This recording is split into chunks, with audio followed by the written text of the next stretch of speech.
미국 법원에서 리플의 일부 승소 판결을 했습니다. 제롬 파월이 의회에서 이제는 암호화폐가 화폐로서의 지위를 갖고 있는 것 같다. 월가의 제도금융권들이 비트코인 생태계에 참여하기 시작했어요. 지난 6월 달에. 암호화폐 업계에는 앞으로 이제 큰 변화가 예상되고 있습니다. 우선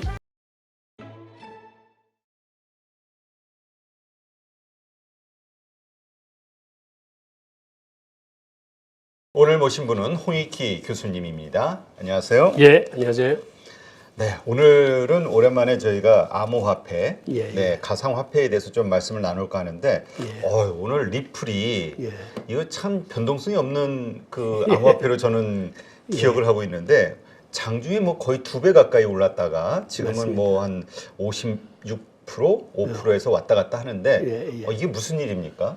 예, 우선 오늘 미국 법원에서 리플의 일부 승소 판결을 했습니다. 이게 무슨 얘기냐면 그동안 미국 증권거래위원회 SEC와 리플 간에 한 2년 7개월간에 걸친 소송이 진행되고 있었는데 여기서 사실상 오늘 이제 리플이 승리를 했습니다. 즉 그간의 논쟁점은 뭐였냐면 미국 증권거래위원회가 2020년 말에 리플이 법에 의한 공모 절차를 제대로 거치지 않고 리플을 판 거는 불법 증권이라고 판단을 했습니다. 그래서 리플 발행사인 리플랩스하고 그 최고 경영자 등을 상대로 이제 소송을 제기했는데 오늘 미국 법원에서 리플을 일반 대중들한테 판 거는 이거는 증권이 아니다. 대중들이 이 리플을 사가지고 이 리플 사가 어느 정도 성장할지에 대한 정보도 없을 뿐만 아니라 그러한 증권의 성향으로서 산 게 아니기 때문에 이거를 증권으로 볼 수 없다.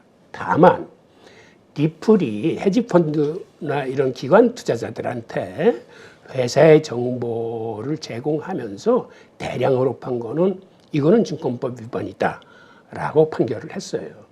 그래서 지금 리플을 포함한 가상자산이 일제히 폭등 중인데 리플은 한때 90%까지 올랐다가 지금은 좀 숨고기를 하면서 아마 50~60% 정도 이제 폭등을 한 것 같은데 이 통해 지금 비트코인이나 이더리움도 4% 이상 막 오르고 있습니다.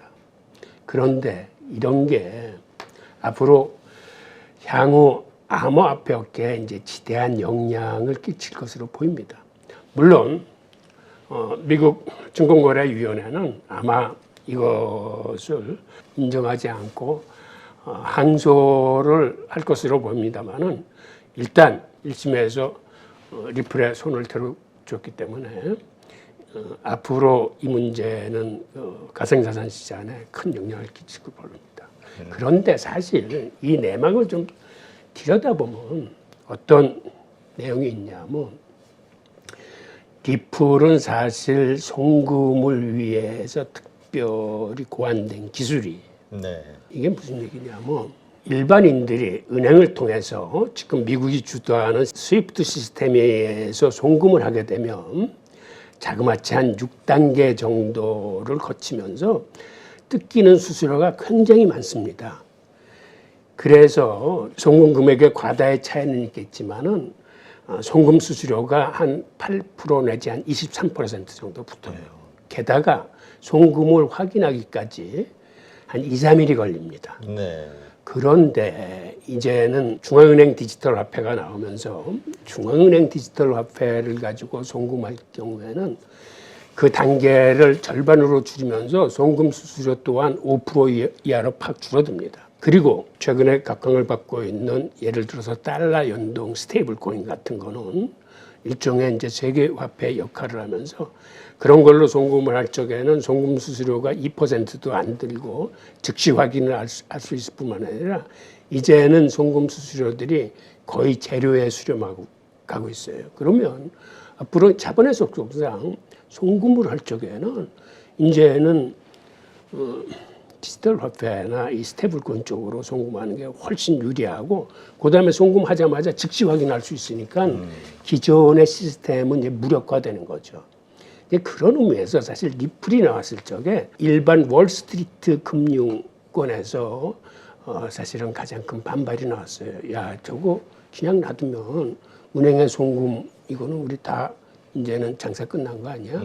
저걸 어떻게든지 좀 손을 봐야 될 텐데 해서 사실은 그 앞장을 쓴 게 SEC 증권거래위원회. 그러니까 리플을 손을 볼 적에 이거를 통화로 손을 보자고 그러니 잘못하면 통화로 인정해 주는 꼴이 되니까 통화로 가지고 이거를 시비를 붙으면 안 되겠다. 네. 그러면 이걸 상품으로 볼 건지 증권으로 볼 건지에 따라서 그 규제 형태가 바뀌는데 상품으로 볼 적에는 그렇게 크게 규제할 건덕지가 사실 없어요. 그러니까 이거를 증권으로 엮은 거예요. 그래서 리플이 시장에서 이렇게 활발히 활동할 수 없게끔 사실은 묶어놓은 거거든요. 근데 이번 판결에서 일반한테 판 거는 증권이 아니다라고 나왔기 때문에 앞으로는 아마 감독당국이 증권거래위원회에서 상품 선물 거래인으로 바뀔 가능성이 있어요. 그리고 최근에 제롬 파월이 의회에서 이제는 암호화폐가 화폐로서의 지위를 갖고 있는 것 같다라는 얘기를 한 게 있어요. 아, 그래요? 네, 그러니까 이제는 당국의 고민이 깊어졌어요. 이제 증권이 아니라 그러니까 이거를 상품으로 규제를 해야 될지 아니면 더 나아가서 차제에 파월도 이거를 통화로서 인정하는 듯한 그러한 발언을 했기 때문에 차제에 이걸 통화로서 묶어야 될지, 그러니까 감독당국이나 앞으로 이 가상자산을 규제하기 위한 법을 만들 적에 이거를 상품으로 규제를 해야 될지 통화로 규제를 해야 될지 아니면 일부 증권으로 규제해야 될지 이제 이런 방향 자체에 큰 변화가 예상되는 거죠. 자, 그거를 관련해 가지고 최근에 아주 의미 있는 변화들이 있는데 비트코인 생태계에 참가하는 월스트리트라고 제가 소제목을 달았는데 이게 뭐냐 하면 월가의 제도금융권들이 비트코인 생태계에 참여하기 시작했어요. 지난 6월 달에. 그래서 이거는 가상자산 생태계의 어떤 긍정적인 발전을 의미합니다. 우선 보면 월스트리트에 어떤 기관들이 참여했냐 하면 그게 또 간판 금융기관들이 우선 가장 중요한 게 블랙록이 현물 비트코인 ETF를 신청한 겁니다. 그런데 이게 왜 중요하냐면 우선 블랙록의 위상은 다른 금융기관하고는 다릅니다. 블랙록의 자산 운용 규모가 지난해 말 8조 6천억 달러, 지금 한 9조 달러 정도 돼요. 엄청나네요. 네. 9조 달러라면 어느 정도냐면 지금 연준이 갖고 있는 자산의 규모가 9조 달러예요. 연준만큼. 네, 연준만큼의 돈을 블랙록이 운영을 해요. 그리고 그 블랙록이 이제 자기네들이 비트코인 현물 ETF를 하겠다라고 이제 신청을 하니까 이걸 받은 증권거래위원회에서는 뭐뭐 사항이 좀 부족하다라고 이제 이걸 반려를 했는데 그거를 다시 보완해 가지고 이제 재신청을 했습니다. 그런데 이게 어떤 의미를 갖냐면 금융권에서 블랙록이 신청한 거는 결국 승인해 주지 않을 수 없을 거다라고 이거를 굉장히 긍정적으로 보고 있어요. 그 이유는 여태까지 블랙록이 576건의 금융상품을 신청했는데 거기서 거부된 거는 딱 한 건뿐이 없어요. 575건이 다 통과가 됐어요. 그만큼 파워풀하다는 네. 얘기예요. 이런 블랙록이 신청을 하니까 다른 눈치 보고 있던 기관들이 한 대여섯 개가 동시에 다 지금 신청에 들어갔어요. 뭐 위즈덤 트리, 인베스코, 뭐 캐시우도? 네, 맞아요. 다시 거기서. 그냥 블랙록 지금 대장이 한번 딱 뜨니까 이제는 과거에 퇴짜 맞았던 데들이 동시에 막 이게 했습니다. 근데 그간에 SEC가 이거를 거부하고 기각했던 이유가 뭐냐면 사기의 가능성이 있다. 네. 이걸 시세 조종할 수 있다. 이게 큰 이유였었는데 이번에 들어갈 적에는 블랙록이 이런 걸 방지하기 위해서 SEC와 감시 공개약을 맺겠다. 그러니까 시세 조작이나 이런 사기 행각을 시스템적으로 막겠다라고 해서 이제 신청을 한 거예요. 그러니까 이제는 SEC도 이거를 기각할 그 사유를 잊어버린 셈이에요. 그래서 지금 시장이 이번에는 굉장히 긍정적으로 보고 있습니다. 그래서 그런가요? 간밤에 그 코인베이스 그것도 한 24%, 25% 가까이 올랐더라고요. 거래소. 맞아요. 그게 왜 그러냐면 지금 SEC가 코인베이스 같은 데도 다 소송을 건 게 증권법 위반으로 걸었거든. 근데 이번 판결이 이렇게 난 데다가 이제는 앞으로 현물 그 ETF가 승인이 날 것 같으니까는 지금 그 기대가 커지고 이제 변화가 커지는 거죠. 그런데 사실 이것도 따지고 보면 원래는 현물 ETF가 먼저 나오고 그 다음에 선물 ETF가 나오는 게 사실은 순서예요. 그런데 지금 비트코인 선물 ETF는 예전에 승인을 해줬는데 지금 현물 ETF를 맡고 있는 거거든. 근데 이게 왜 순서가 바뀐 거냐면 원래 선물이라는 거는 현물을 해칭하기 위한 수단이에요. 그렇죠. 네, 그러니까 현물이 나오고 현물 투자를 해칭하기 위한 수단으로 선물을 해줬는데 비트코인에는 순서가 바뀌어서 선물 ETF를 먼저 해줬는데 이게 좀 그러니까 악용되는 경향이 있습니다. 뭐냐면 선물 시장을 그 웹도덕 현상이라고 해서 선물 시장은 사실은 큰 투자금을 갖지 않고도 심하게 움직일 수 있는 이런 일종의 고삐거든. 네. 그래서 주로 현물 시장의 가격을 낚아채서 떨어뜨릴 적에 선물 시장을 활용했단 말이에요. 그런데 사실은 선물을 해줬으면 사실은 현물을 해주는 게 사실은 맞아요. 그런 게 있고 또 하나는 지난달에 제롬 파월이 의회에서 어떤 언급을 했냐면 이제는 암호화폐가 화폐로서의 지위를 가진 것처럼 보인다라고 해서 연준 의장 스스로가 가상자산을 화폐로서 인정하는 듯한 이런 발언을 했습니다. 그 다음에 또 중요한 뉴스가 있는데 지금 SEC가 바이낸스나 이제 이런 암호화폐 거래소들을 증권거래법 위반으로 소송을 하고 있는데 최근에 들어와서 아직 최근은 아니고 사실은 한 1년 전부터 추진되어 왔던 일인데 지난 6월 달에 뭐가 출범했냐면 암호화폐 거래소 EDX가 출범했는데 이게 왜 큰 의미를 갖냐면 이 주축 세력들이 쉽게 볼 수 없는 이 간판급 금융기관들이 모여서 만든 거예요. 그게 뭐냐면 시타텔이라는 헤지펀드하고 그 피델리티라는 자산운용사하고 찰스 슈왑이라고 미국에서 가장 큰 증권회사하고 이런 데들이 연합으로 만들었어요. 암호화폐 거래소를. 그럼 지금 다른 암호화폐 거래소들은 SEC가 다 소송 중에 있는 그러한 형편인데 이러한 시국에 미국의 대표 금융기관들이 힘을 합쳐서 암호화폐 거래소를 출범시켰다는 건 이건 또 다른 의미를 갖고 있는 거죠. 그렇군요. 자, 지금 이러한 일이 겹치면서 암호화폐 업계에는 앞으로 이제 큰 변화가 예상되고 있습니다. 우선 암호화폐 거래소를 만든 그 금융기관들을 하나쯤 뜯어보기로 하죠. 이 시타텔이라는 건 아시포트 업계에 지금 재앙으로 불리는 켄 그리핀이라는 친구가 있습니다.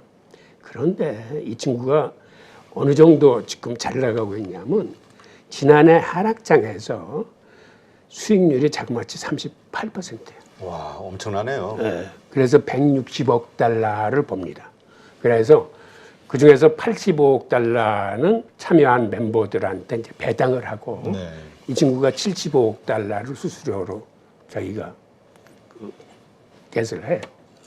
그러니까 한 해에 이 친구가 개인 수수료로 벌어들인 들이 75억 달러에 자그마치. 엄청나네요. 부러운데. 그런데 이 시타텔이 왜 대단하냐면 시타텔은 보통 헤지펀드는 크게 이제 두 가지로 나눠요. 하나는 매크로 투자라고 그래서 거시경제 흐름을 보면서 상품이나 통화에 투자하는 그런 그룹.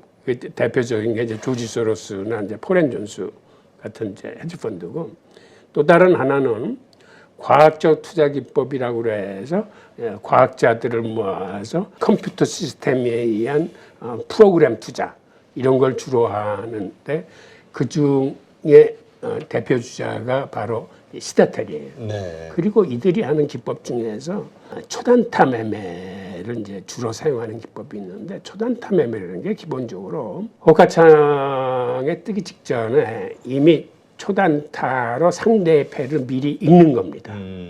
그러니까는 1000분의 1초 사이에 상대의 패를 먼저 읽어서 거기에 대항하는 그 매수나 매도를 중간에서 이제 가르쳐서 하는 이런 사실은 수법이거든. 그러니까 이거는 돈을 잃을 염려가 없는 거예요. 거의 리스크가 없는, 어떻게 보면 사실은 이거는 불법이에요. 근데 이거를 지금 미국 정부가 불법으로 규정하지 않고 있습니다. 그래서 뭐 슈퍼컴퓨터의 그 성능에 의해서 정말 빠르게 맞아. 상대보다 한 발 앞서서. 그래서 그 0.001초라도 빠르게 접속하기 위해서 거래소 주변으로 다 모이는 거예요, 이런 회사들이.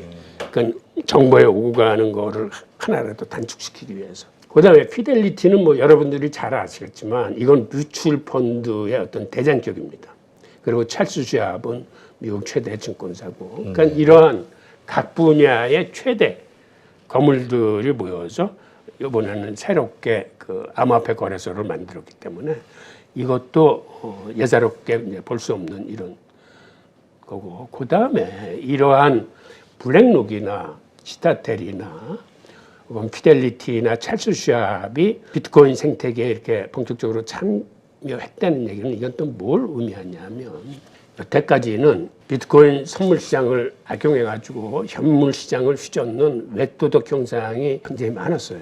네. 그래서 비트코인이 급락을 하는 요인중은 대부분 선물 시장에 영향을 받은 거거든. 그런데 이제 현물 ETP가 나오고, 그 다음에 이러한 그 대형 거래소가 이제 위치를 하게 되고, 그 다음에 더 중요한 거는 블랙록이나 시다텔이나 피델리티나 이러한 기업들이 가상자산 시장에 참여했다는 얘기는 이제는 그 반대편에 서서 가격 하락을 주도하는 다른 금융 세력들이 함부로 도전하지 못하는 그런 양태를 띠게 될 거예요. 그러니까 옛날에는 상대방이 쉬워 보였으니까 선물 시장을 활용해서 상대방의 패를 읽고 이거를 끌어내리고 했지만, 이제 거물들이 시장에 딱 들어왔기 때문에 쉽게 작전을 할 수가 없어요. 그러니까 이런 의미에서 이제는 좀 건전하게 활성화될 수 있지 않느냐라는 이제 기대를 이제 한번 가져봅니다. 그런데 문제는 이런 긍정적인 뉴스만 있는 게 아니고 사실은 불안 요소도 있어요. 이게 뭐냐면, 중국이 내년도에 본격적으로 인민은행 디지털 화폐를 이제 사용하게 될 겁니다. 네, 그렇죠. 네, 근데 그렇게 되면 중국 정부로서는 뭐를 좀 걱정하냐면, 이런 디지털 화폐나 암호화폐가 이렇게 공존하는 한 중국의 자본이 해외로 유출될 가능성이 큰 거예요. 네. 그래서 인민은행 디지털 화폐를 본격화하기 전에 중국 내 비트코인 등 암호화폐 생태계를 청소할 가능성이 커요. 그럴 공산이. 그래서 중국이나 미국에서 이렇게 이제 그 가상자산 시장을 중앙은행 디지털 화폐나 스테이블 코인이 본격화되기 전에 한번 손을 봐서 대대적으로 규제할 가능성이 있기 때문에 이거는 투자자 여러분들이 항상 좀 세심하게 이제 보실 필요가 있습니다. 알겠습니다. 하여튼 지금 비트코인, 암호화폐, 리플을 시작으로 해서 큰 변화가 있고, 이것이 결국은 송금 시스템, 이제까지의 뭐 스위프트라든가 이러한 달러 중심의 송금 체계를 확 바꿔놓을 수 있는 시작점이 될 수도 있다. 앞으로의 그 행보를 잘 봐야겠군요. 예. 그리고 참고로 또 하나 말씀드릴 거는, 사실은 JP모건 체이스 은행에서도 이미 4년 전에 이 금융권 내에서의 송금을 하기 위해서 자기들이 JPM 코인이라는 걸 만들어 놓은 게 있어요. 그러니까 마치 리플처럼 이렇게 금융권에서는 이 코인을 가지고 송금을 함으로써 기존에 좀 기간도 오래 걸리고 수수료도 비쌌던 이런 송금 시스템을 이제는 암호화폐 성격의 가상자산으로 송금을 주고받자라고 만들어 놓고 실제로 많은 세계적인 금융 은행들이 여기에 가입을 했습니다. 그런데도 불구하고 사실은 미국 정부의 눈치를 보는 거하고 지금 4년째 만들어 놓고 지금 잘 활용을 못 해요. 근데 이 리플이 이렇게 이제 합법화되는 과정에서 이 송금 시스템이나 이거를 리플한테 다 뺏길 수 없으니까는 이제 JPM 코인 같은 것도 본격적으로 이제 무대 위로 올라올 수도 있고, 그 다음에 이러한 송금 시스템의 큰 변화는 근본적으로 미국이 주도하는 스위프트 시스템을 크게 흔들 가능성이 있습니다. 그러니까 쉽게 얘기해서 리플은 일반인들도 이제 송금할 수 있는 게, 예를 들어서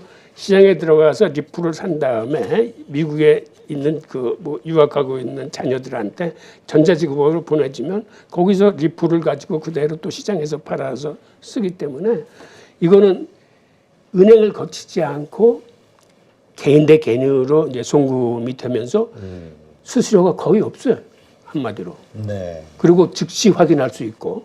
그러니까 이러한 시스템이 금융권의 송금 시스템과 더 나아가서는 미국이 주도하는 그 스위프트 시스템을 무력화시킬 수 있기 때문에, 그러니까 앞으로는 이런 의미에서 이런 류의 코인들이 많이 선보이게 될 텐데, 이제 그게 JP모건 은행 같은 이런 금융권에서 주도하는 그러한 코인일 수도 있고, 아니면 일반 민간 사이트에서 이제 개발할 수도 있고, 이런 것들이 금융 지각을 이제 많이 바꿔놓게 될 겁니다. 네, 알겠습니다. 이 부분 계속해서 우리가 좀 집중적으로 좀 지켜봐야겠네요.